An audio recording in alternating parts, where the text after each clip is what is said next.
Panas sekali dunia ini.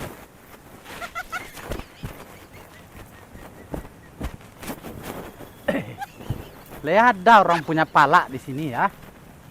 Saya mau beli kelapa mah.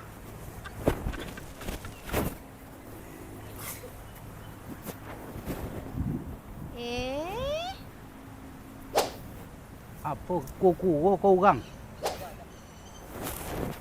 Gang. Oi. Awak punya pala? Dia nak cilok aja orang ke gugu aja kok. Iyo. Lah kok mau deh mah kena ambil den mah. Entah mencilok kambing dan bagai. Ndak ada tampangnya bajilo. Mirip siapa dan kecek kau kan? Mirip Johnny Leper nampak dia. Johnny Leper artis India teh. Parti ni kau buat mana kepiang banyak. Apa tujuan makasih apa kamari? Tujuan deng kamari ke membalik ambil kau. Tu apa kok ambil dan anak-anak dua buat go? Nang kecek deh yen beretup ya. Lalamu ambil kau ke tarantuang masak tapo besok lisuiknya besok. Kecek den tun leh biar kembali. Hei. Kiambil dan kau tak kabar jual ke dia? Tak kabar jual kah? Iya. Beko antara kau makan nanti enggak. Dan nanti ke depan pandangi kiambil dan kau bagai. Nyapa guna bawa Pak Bali? Dan laki kau tadi menyabuin. Hah, tu apa kecek? Betul. Namu ambali apa ambali kiambil dan ada keceknya. Hah. Lain. Apalah ambil kembiaran di pala.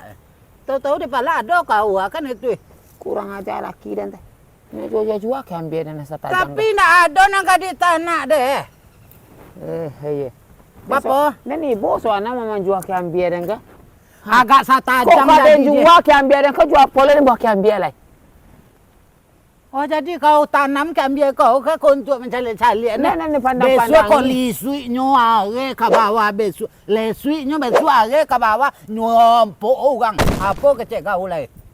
Apa guna apa balik kambing dan nasa tajam ke? Apa itu lah nak kau apa? Nak kau tak petani tanam? Entah yo beko. Tu apa guna? Asayo kambing ke? Bapa, Bapa. Jawab lah nyoba baga. Jadi jual. Jual apa jual kau beli apa jual Bali lah. Ayo panjang nak Bali Lah kamu kilo dan kamu manjek kambing enggak? Ndak kamu mungkin den membali memanjek mati lah. Sinan kau bali dan lo kau memanjek dah. Ndak den membali den kau memanjek. Leka mungkin enggak. Kita wasuan bawa memanjek. Mana lo bau ke dicai? Tuh, kau ada bau betul, Pak.